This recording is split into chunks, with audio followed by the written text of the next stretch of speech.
Season passes have now creeped their way into single-player games. And today we wanted to kind of sit down and discuss when and where is the proper time to implement a season pass within a game. Now, why are we doing this? Well, that's because this is a hot topic.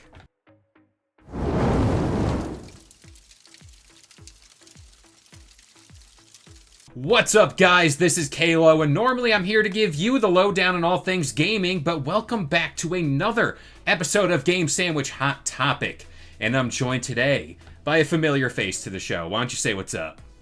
Hello. So, we got a little rant today. We got, as I was typing my notes today for this show, my temperature went up and up and up and up, and this is coming off the heels of some rather weird news around Star Wars Outlaws, this whole different price system, and the fact a single-player game is getting a season pass.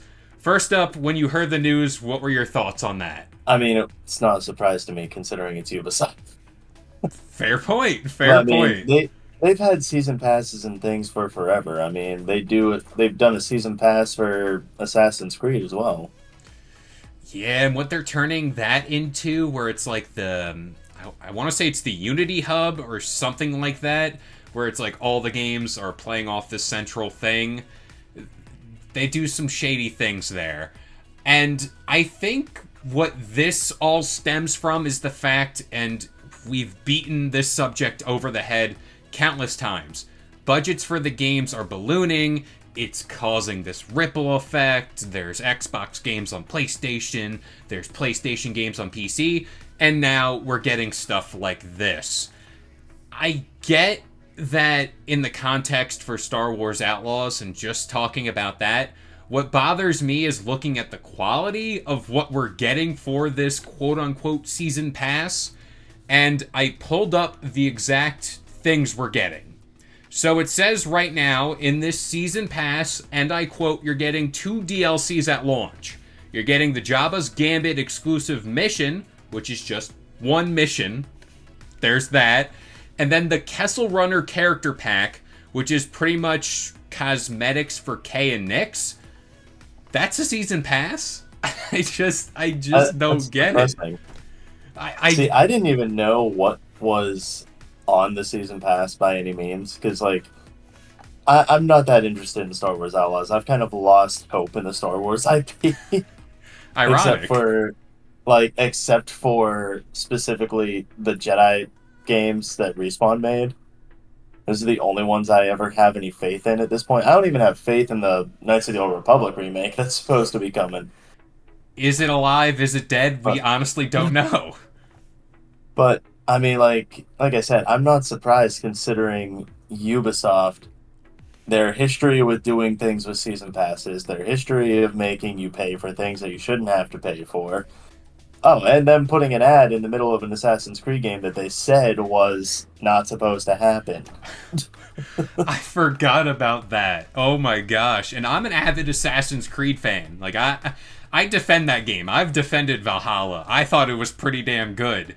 But then I'm like, okay, there's things like that just, you know what they did. Ubisoft knows they did that on purpose to think like, hey, they're not gonna care, they're not gonna notice, but we definitely noticed. Now, it reminds me of that thing in, what was it, Ready Player One, in the movie, where the bad guy, Nolan Sorrento, is like, we have test groups that say that we can cover up 70% of someone's vision with ads before they have seizures or some shit. Oh, Ubisoft reminds me of him. That's what it's come to, honestly. And there are some games that get away with this kind of, like Forza kind of hides ads or whatever through banners in the game, which in the environment it makes sense. But real quick, if you pay $130 for the top tier of the game, you're just getting more cosmetics and everything I mentioned earlier. $130 for cosmetics and a mission it's baffling. And at this point, if you're paying $130 for a season pass, I would rather that be pay to win stuff because it's in a single player game. You know, it'll help me get through the game faster, or if I want to play on the highest difficulty, maybe those weapons or power ups or whatever could possibly help me. But at that point, just make it pay to win. Just single player games, I want to add. I know multiplayer gets a little slippery down there. Like you said, if they're going to do something like season pass related, make you pay $130 in order to get a mission and a bunch of cosmetic items, you may as well put them into the game and have some sort of currency or something. I don't even think that that would be a good thing to begin with. I think that that would end up alienating a lot of people. And they would just like, at that point, just probably boycott the company. As if people aren't already doing it with Ubisoft. They're halfway there. Hey, I mean, EA got a boycott from like for Battlefront. Yeah, the loot boxes. And now, I mean, if we could see Ubisoft get the same treatment over a Star Wars project, that would be great. But like you said, in a weird way, doing a currency in this game makes sense. Let's just say, hey, they don't do the season pass. They want to do all this cosmetic stuff and the Jabba mission, whatever. You're an outlaw, you're doing bounties, and I would assume credits, galactic credits, are your means of money within the game. Why not just commit fully to the credits bit there and be like, hey, you can get this extra mission for more credits. You can earn them in the game. Or, hey, you want to get 10,000 credits? Give us $20, and there you go. Yeah, I mean, there's plenty of single player games that already have that, like, in place. I mean, okay, so, like, Disney Dreamlight Valley really isn't a single player game at this point, but it still stands as mostly single player, and they have a currency that you can use in order to buy cosmetic items. I mean, Dragon's Dogma just released. They have a currency that you can purchase, and you can use that in order to get better pawns. Like, by all means, they could do that. I still don't like the idea because I just hate the idea of microtransactions. But it would at least give people the option to buy it if they want, and then if they don't, they can still earn it in the game by a lot of extra work. And that's the thing with single player games specifically. You know, it's going to sound so entitled, and there's no other way of putting this. I believe single player games should just be ready, complete, good to go, play through it whenever it ships. This shouldn't be a thing where it's like, hey, here's Star Wars Outlaws, and here's a season pass because 3 months or so down the line, you're going to get an extra mission or two. Whatever, like, by definition, single player games, you're just supposed to play it, enjoy it for what it is, and then let's move on. If you want to be this multiplayer thing, then commit fully to that. I know that sounds like pretty black and white and just boneheaded, but at the same breath too, we've seen single player games ship, they have done great, and then we move on and we remember them, yet they still try to force that issue. Yeah, I mean, people are always going to remember Dragon's Dogma 2 at this point because of it being single player and actually being complete. People are going to remember that for a long time at this point. Like, previous games, like, I can't even think of one that was complete at launch, really, at this point, besides, like, remakes. Like, the Resident Evil 4 remake was complete. People still remember that. They talk about that. People go back and replay it. At this point, like Fallout 4, that one was complete at launch. I mean, yeah, it was buggy as all hell, but I mean, the rise of the TV show, now people are going back to it. People went back to it before the TV show, too. Mm-hmm. Like, people like having a single player experience that's complete. I mean, another thing that Ubisoft is really messing with here is the whole, oh, you have to have an internet connection to download the rest of the game after you buy it.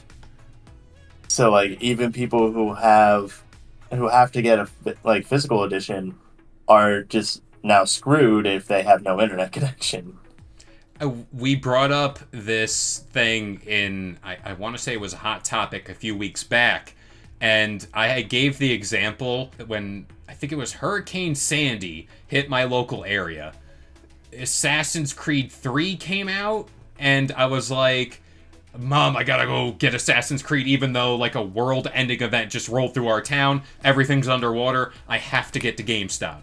I got to GameStop, got home, didn't have internet, but I was able to pop in Assassin's Creed and play it because I didn't need internet, and it was a single-player game, and I can enjoy my life.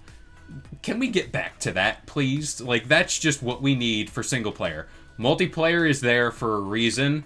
And you brought up a point about Fallout 4. And I think in the context of if Outlaws had a season pass and they were like, hey, you know what? You're not just getting missions and cosmetics. In 4 months, you're getting a whole other system or planet where you're going to do a lot of missions. Like, this is a whole other branch to the story. That works. Like, Nuka World for Fallout 4, great DLC. They have Far Harbor. Again, Fallout 3 is a whole slew of other DLCs that are just great stories, and I would argue games in a game, and it works there. If I got a season pass for that, sign me up. I'm there, because that is worth the money. Here, in the instance of missions, cosmetics, what am I really paying for here? I'm not really going to look at my character as much as I'm going to play the game. Yeah, I mean, cosmetics don't take a lot to make. Like, let's just be honest, they don't take a lot to make. Yes, you have to have a character artist, you have to design it, but when it comes down to it, it is not that difficult to make versus an entire level or an entire mission or an entire planet or whatever. Compared to that stuff, it is not that difficult to make. So really, if you're going to go above and beyond and do $130 for this game, which is $60 above what you're paying for the base edition of it, then there should be a damn good reason why you're paying the price of a full nother game on top of the game you already purchased. Because you're basically at that point you're paying for two $70 games almost, with if you include tax.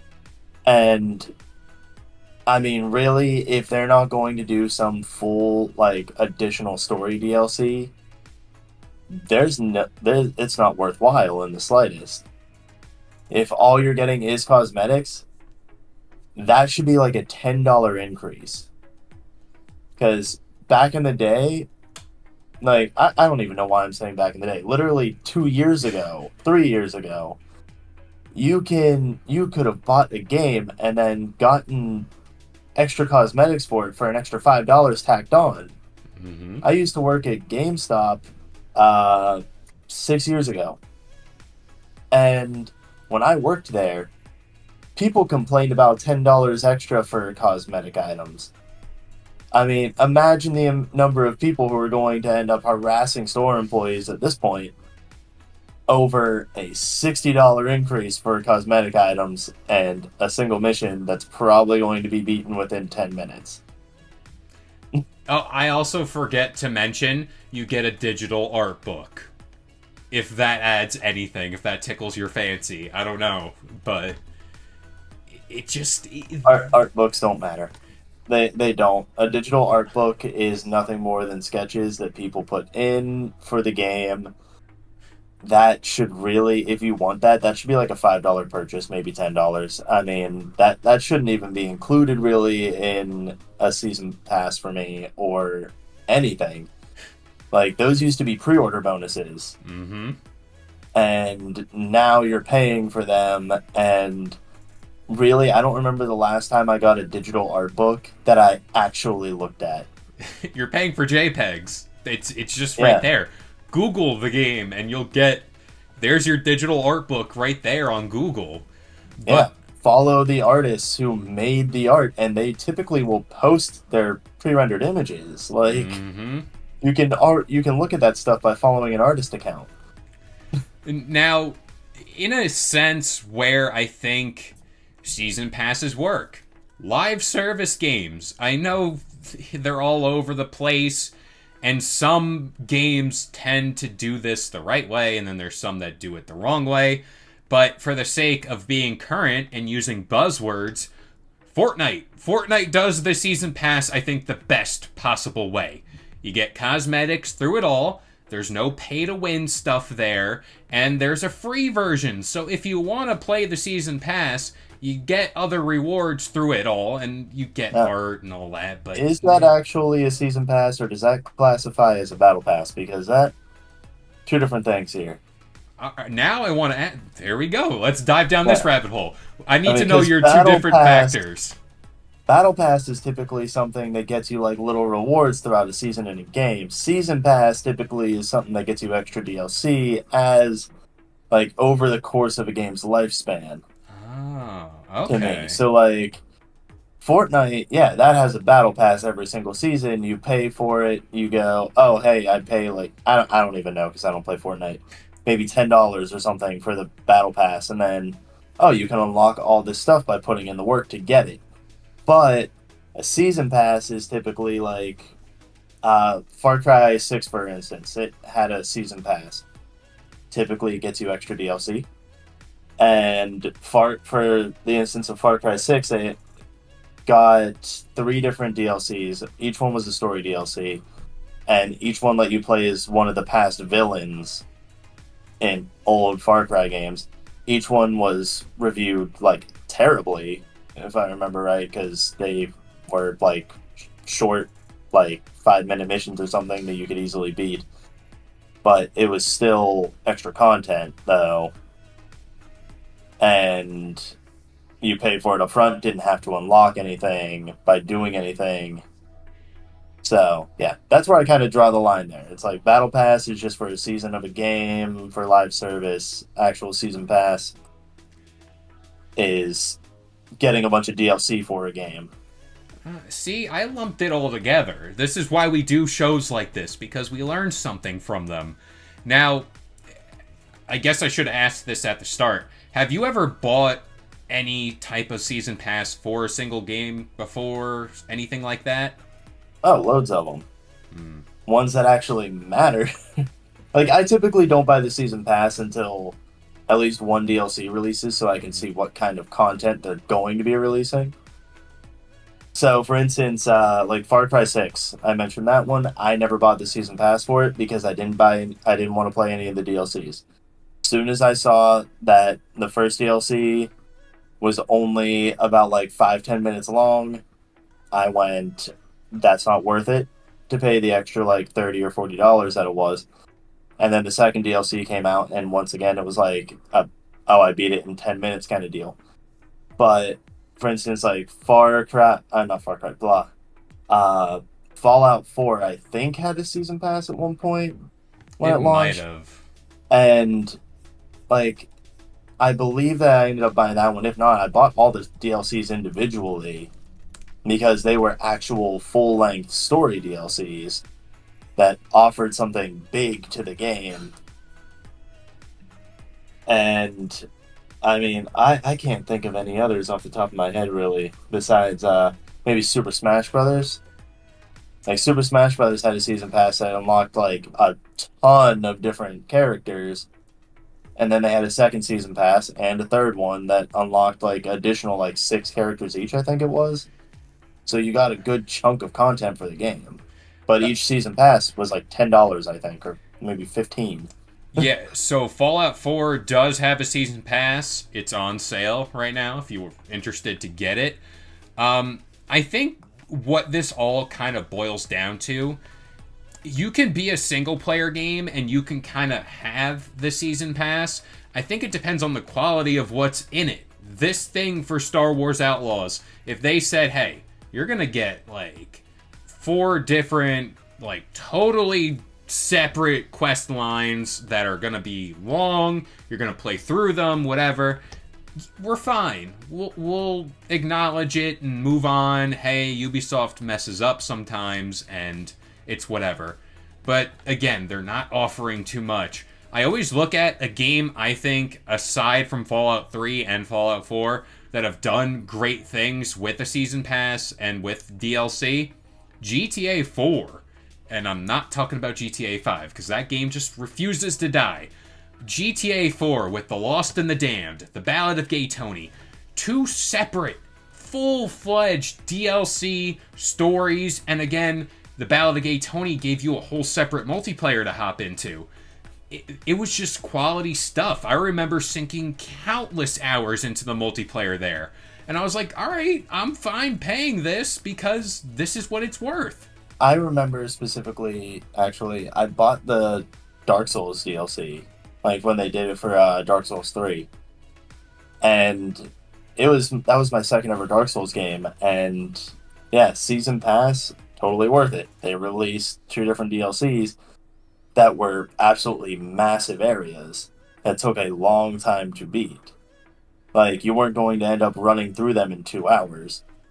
But I also just looked up just to be sure, and yeah, the season pass for Star Wars Outlaws specifically just says, like, it says, keep exploring the world of Star Wars Outlaws with all new stories, quests, and areas to discover.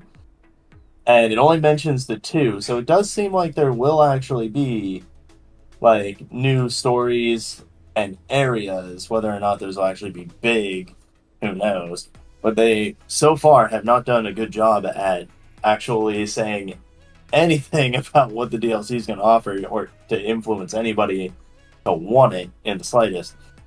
Because the only things they mention are like, one character pack, like you said, like, well, like for cosmetics, and then the other one is just a mission. And I mean, I imagine a mission is going to end up being one quest that gets completed within 10 to maybe 15 minutes, depending on where you're at in the game. So, if that's what their idea of a season pass is, just, oh, add some quests that take you like 10 minutes to beat, that's not worth it. It's also funny because whenever that whole thing came out that, they're putting the Jabba mission behind a paywall, they specifically said that is one mission a part of all the other ones you can play with Jabba and the Hutt clan. So it's like, what's so special about that one mission that you have to put it behind that paywall? And it's like, what are we doing here? What are we paying for then? If we can play all the other Jabba missions, is there anything that's going to be like game breaking or defining from that mission that I'm going to be like, whoa, I'm glad I paid the extra 30, $40 here? Probably not. I mean, if I had to guess, then they're probably going to add like one new area, maybe two, and then they're also going to add a handful of missions in each area. That's my assumption, maybe 5 to 10 in each area. And that still isn't worth the price of a whole new game. No, because like you're talking 60, 70-ish dollars in order to get the season pass. I mean, I get that, with the Ultimate Edition, you're also getting a few other things like the art book and like a couple of the bundles and stuff. But, I mean, really, that's absolutely ridiculous. You shouldn't be paying that much to get the season pass and a bunch of, and some cosmetic items. I mean, really, the gold edition, from what I'm seeing here, $110. So that's $40 extra. That one gets you the season pass too. It doesn't get you the extra cosmetic stuff. So really, minimum here, $40 is what you're talking to get the season pass. And even then, it's not really worth it when season passes used to be like 20, 25, maybe 30. My bet for this all, what you're going to get from this mission, you're going to get maybe like a coat or something, because that's big nowadays in Star Wars. The Jedi Survivor games have the ponchos.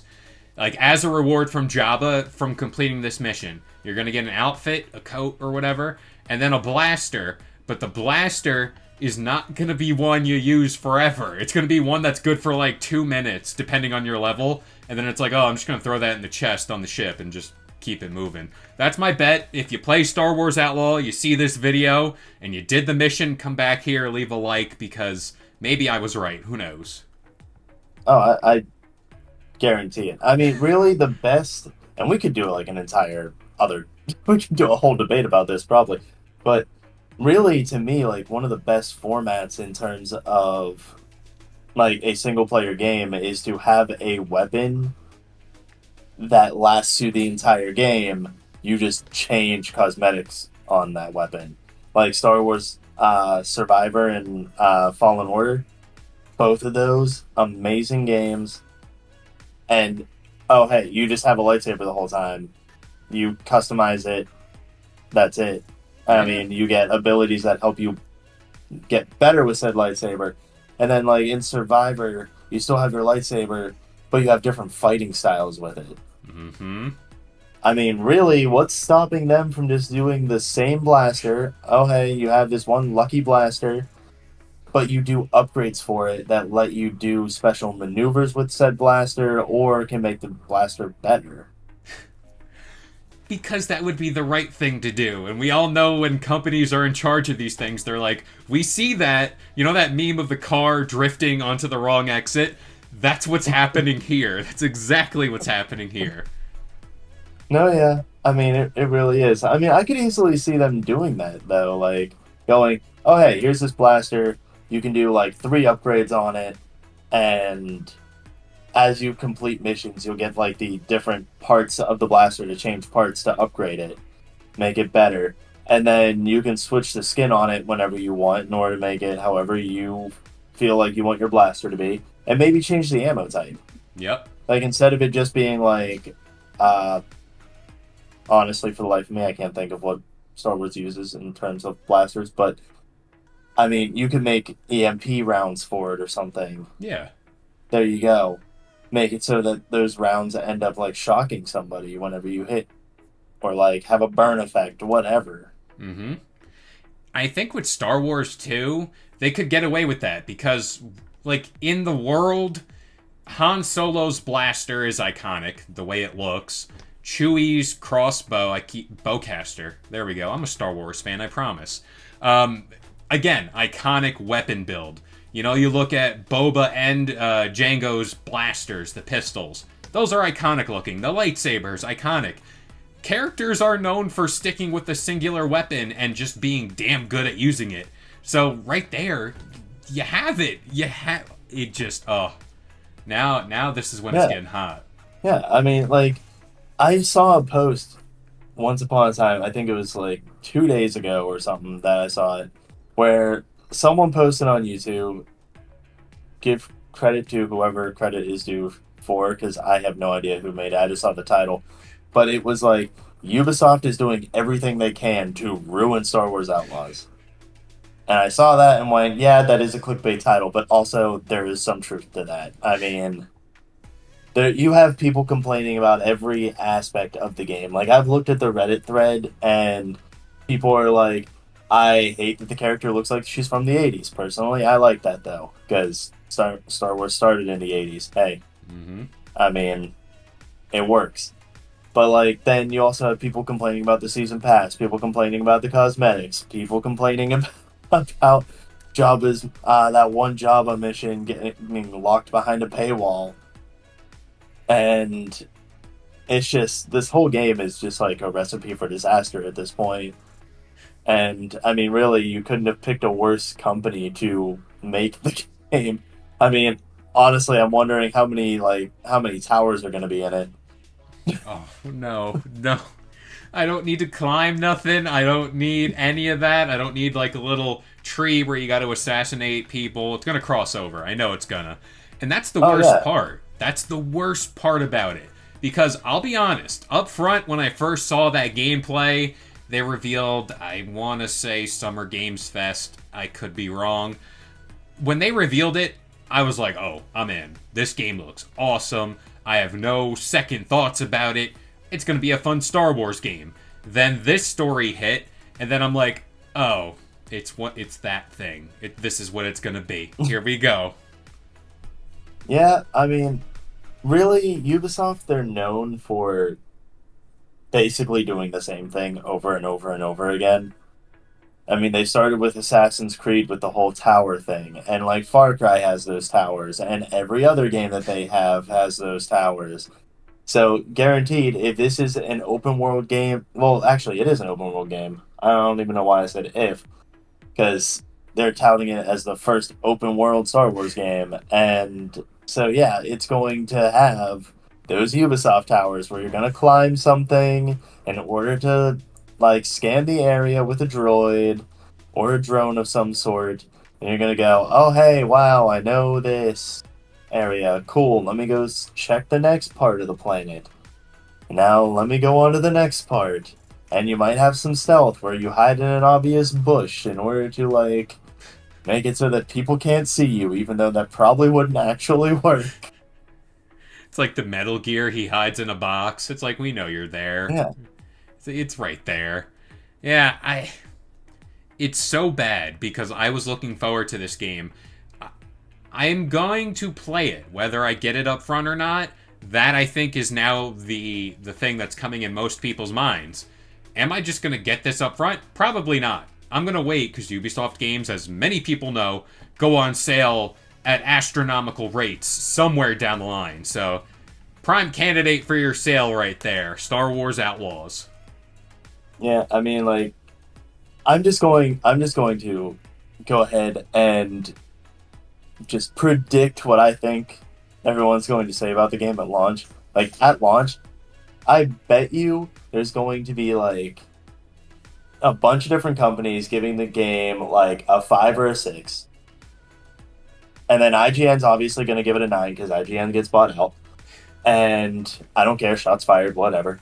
And then you're going to have some sane people, like the reviewer that I used to work with, who actually poke holes in the game and talk about its many, like its probably obvious flaws and how it probably links back to other Ubisoft projects and everything. But like, really, I have a feeling most people probably a 5 or a 6, maybe a 7 if you're getting lucky for most reviews. That's totally plausible. I'm right there with you. I think that is the route for this game. But I think if you have any other points, we can get to that. But No, I don't think I do. Except I better not see Jack Black and Lizzo in it. hey, you know what? There's a little Easter egg. Stick around for the next hot topic. We'll get to that. We'll get to that stuff later. But this is my favorite part of the episode where we pass it off to you guys, the audience. Let us know your thoughts about season passes within games like this. If you bought any, did you like them? Did you hate them? Or do you just think they should be Thanos snapped from the universe? But I want to say at this point, Star Wars Outlaws, we're going to experience it. That's all I'm going to say on the matter. But that about does it for this episode of Hot Topic.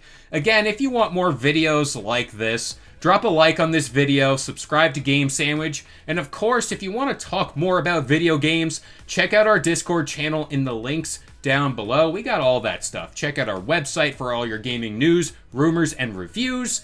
And yeah, I've been Kalo, joined by the one and only. Heyo. And we'll see you guys next time. If you enjoyed today's debate or want your weekly dose of gaming news content, consider subscribing to Game Sandwich for content just like this. And we'll see you guys next time.